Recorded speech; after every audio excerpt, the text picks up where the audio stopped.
Yeah, I said Victoria. Okay, Mary, so she's gonna, and it's all gonna happen via question after you question. Whoa! Whoa! You guys okay? Hey everyone, it's Presley actoutgames. I'm here, and I'm here with Merritt from Kawaii Happii. Hello! And she's gonna explain things about being a K-pop fan to me. I just reacted over on her channel to a couple of K-pop songs. I did Growl by EXO. Yes. And Electric Shock by FX. Yes, I did it right. I did it right. Yeah, awesome. Okay, I did it right. One step. So make sure to go to her channel, where there will be a link in the description. Go subscribe and check out the videos of me reacting and all of her other videos because she's awesome. Okay, so without further ado, what are your top 4 K-pop bands? My top 4 K-pop groups are EXO is number 1, Red Velvet is number 2, FX and NCT are like tight, but I think that NCT is actually a little higher. So it goes EXO, Red Velvet, NCT, FX. Cool. Okay. So that's 2 boy groups, 2 girl groups. Okay. And do you want me to tell you about the groups? Yes. Okay. So EXO originally had 12 members, and the whole their concept is that they're aliens from exoplanet, and they have powers. They were sent down onto Earth to bring happiness and peace. And they're furries. Basically, yeah. They're also like wolves, werewolves. Nice, that's valid. Something that I don't know if that is like relevant, but yeah, they were wolves in a music video. And what else? They lost 3 members, Chris, Tao, and Luhan. They left due to mistreatment by SM. They all filed lawsuits and got out. Good for them, but I still miss them. And so now there are 9 members, which go Suho, Baekhyun, Chanyeol. That's a lot of members. I'm gonna try and name them as fast as I can because it's a lot. Suho, Baekhyun, Chanyeol, Dio, Kai, and Sehun, and then Jumin, Lay, and Chen. And that's all a lot of members. Yes, I did it though. Oh my god, I can't believe I did it. So that is EXO. They were split into 2 groups, but now they've kind of merged because there's not enough members to perform with EXO, and there's only 3 left. So now it's just EXO in general. And Red Velvet is a 5-member group that originally was 4 members, but then they added on a new member called Yeti, and she's super cute and small, and I love her. And there is, I don't know the names of like the order and age, like I did with EXO, but there's Seulgi, Wendy, Joy, Irene, and Yeri, and those are the 5. Nice. NCT has 18 members, so I'm not gonna name them all. So many! Yes, it's a lot.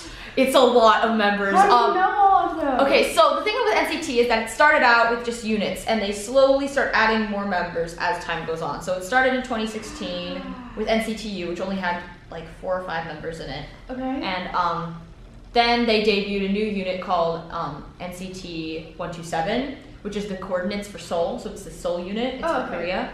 I don't remember what U's unit is for, but anyway, they had like 7 members, and they debuted with Fire Truck, and then they had NCT Dream come out, which is my favorite unit. They're babies, literally. They're minors. They're minors, all minor. They're all minor. We don't know what's gonna happen to Mark because he just turned 18. Oh, really? So we don't know if he's gonna get like booted out and replaced, no. or if he's just gonna kind of like stay along since he's the eldest, and it would be kind of weird with NCT Dream without Mark. Yeah. But yeah, NCT Dream whole concept is youth, and that you can do whatever you want to, no matter your age, which I really love. You can achieve your dreams no matter how young you are.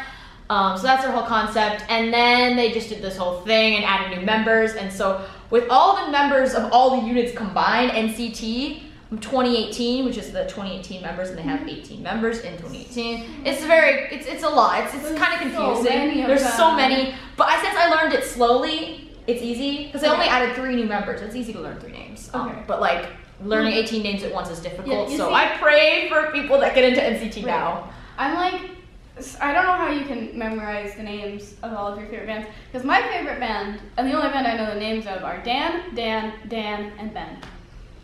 Yay! There's a bunch of Dan. It's just there's so many Dans. Technically it's Dan, Wayne, Dan, and Ben, but we'll deal with that later.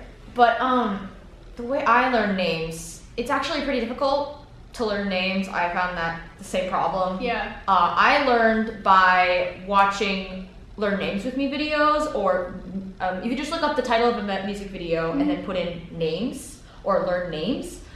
it will, every time a member shows up on screen, their name will show up at the that's bottom. good. So it's so helpful because there's like K-pop profiles where you get to see the member and their picture and like all these facts about them. And some people learn that way, but it's way too difficult for me. Like, because sometimes they look different in different music videos. Yeah. So when I look at a music video, I'm like, wait, who's that? Who's that? Sometimes two members look alike, so it's helpful. Same hair. So, As long as you have different colored hair. the hair really helps, especially people that are just getting into it. Since especially if they're a big group with a lot of people, different hair colors really help. But yeah, I suggest watching videos that are like learn K-pop names with me channels, and watching their videos because those can be really helpful. That's what I use to learn names. Nice. And so yeah. FX, we didn't have that. Oh yeah, FX. FX has 5 members, I think. There's Sully, Luna, Amber, Victoria, and Crystal. Did I name them all? Sully, Victoria, Amber, Crystal, and I named them all. Okay, good. They're more on the older. They're not that old. Like there are groups like Super Junior that are way older than them and more OG than them, like SES and all them. But FX is like hangs right in the middle between EXO and the older generation. Their music is really great. Really helped push girl groups to do different concepts as a whole. It's really, they just did a lot of cool stuff, and their music was really awesome. They haven't had a comeback in a really long time. Aww. It's really sad. They haven't had a comeback since 2016, I think. So it's been 2 years. Yeah, it's been a while. To the point where their fans are like gripping onto anything because like they're like, please. Yeah, and some of the members have actually gone on to do solo projects that they don't get any money off of, just to have fun because they just want to work and to have to put music out for their fans. Like Amber has a whole mixtape that just came out. I don't think she's profiting off of it, which is why she can do it while still being under the entertainment label. But yeah, labels get kind of pay her. Yes, pay them and give them a comeback. Yes. But okay, one more important thing that you should know is that there's the big 3 agencies. There is YG, JYP, and SM Entertainment. So JYP Entertainment, YG Entertainment, and SM Entertainment. Now, YG does groups like Blackpink, Big Bang 21. I don't think you've heard. Have you heard of them? I've heard of them. I think you've heard their names. Yes, They're pretty I've heard their names. Big Bang is like very iconic group. They did Fantastic Baby. They did Bang Bang Bang. All these iconic songs that I heard of that I didn't even like K-pop when I heard them. Like way back. And they are kind of like the edgier groups. They all do like really cool not really hip hop, but like they do more rap songs, more cool concepts. They're very cool concepts with like black and colorful, like neon colors mixed with black colors, and gold mixed with black colors. Like that's their whole thing. That's a good color scheme. Yeah, it is a good color scheme, and it is a good concept, and that's why they're very popular. And they're known for having idols that are more open and edgy. Like CL, she speaks English and she swears, like a lot of JYP, not JYP, YG artists. K-pop who swore. Yeah, they swear actually there. Idols in SM and JYP don't usually swear that often. JYP is home to groups of like GOT7, Twice. They have very, I don't know, whenever I think of them, I think of blue and green because that's like their colors. They do happy concepts. They also do dark concepts. They're kind of very variety. JYP is also, the guy JYP is also, the guy, the CEO is also an idol. Okay. So, I don't know, I think they're very lax with what they are allowed to do. Like they can travel and stuff, which is really cool. Nice. SM, which is my favorite company, is like pink and white. They're very clean. Pink and white's good. Yeah, pink and white's good. That's their colors. They're a very clean company. It's like they appear to be. SM is kind of like, I don't know, it makes me feel like kind of like a doctor's office because it's super clean, yet at the same time, like really serious things happen. It's very clean and pristine and modern looking. Like they have this whole museum that you can go to. They kind of are the pioneers of K-pop in general, like their first groups. And yeah, SM is mostly, all the groups that I love are from SM. I just love their style. People say that SM aren't the trend followers, they're the trend makers, and I love that. but yeah, that's basically the 3 main groups. They all have very different feelings, and once you watch once you figure out which groups belong to which entertainment company, you'll start to notice like they each give you a different sort of feeling, like an underlying note to it that is each. Yeah, but those are the big 3, and they're called the big 3 everywhere. So that's just very important, basic information to know about the big 3. All right, cool. So what is a bias? A bias is your favorite member in a group. Now, it depends on who you're talking to. To me, my bias in EXO is Chanyeol and Baekhyun, but my ultimate bias is Baekhyun. Okay. Because I feel like he's just above K-pop in general. Usually people have an ultimate bias, but it's just their favorite bias. For me, it's like above. He's like my favorite idol in general. Okay. And there's no one that's gonna take his spot. Stan. Some people have ultimate bias. It's just a different word for stan. Yeah, it's like they stand. There's a difference between standing only one person and standing a whole group, so people call solo stands a person that only stands one person and doesn't like the rest of the group or doesn't even care to know their names. Wow. That's called a solo stand. There's also called an acge or something that likes a one member specifically a lot. Doesn't really care about the rest of the members. Somewhat likes them and hates one specific member. Oh, wow. That's an acge, I think is what you call it. I might be wrong about that name. I don't really pay attention to like the hate and stuff about that anymore.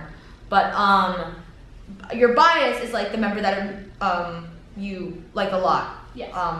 My initial bias is usually different than the bias that I pick after a while. Okay. Because like my first bias that I chose in EXO was Luhan, because I liked the way that he sang and I thought he looked really nice. I was like, oh wow, he's so beautiful, right? Yeah.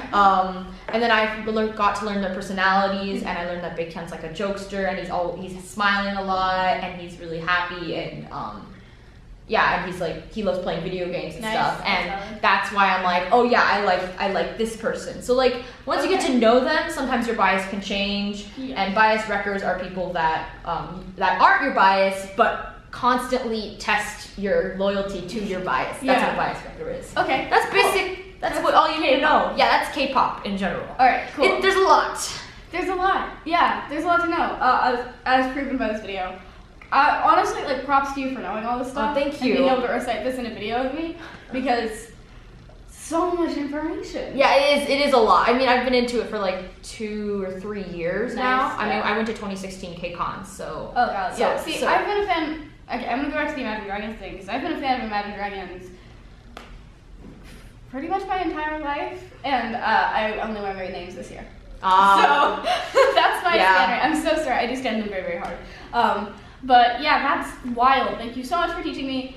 Definitely, K-pop produces a lot of straight bops. There's a lot of good bops in there. Thank you. I like it too. Yes. So yeah, thank you so much for sitting down and doing class. Thank you for having me. Yes. Thank you. Hug. Yeah, hug. Yes. My phone just fell. Whatever. Oops. Oh no. Okay. Thank you so much for watching. Make sure to press that subscribe button to see more videos like this. And I'll see you tomorrow. Bye bye.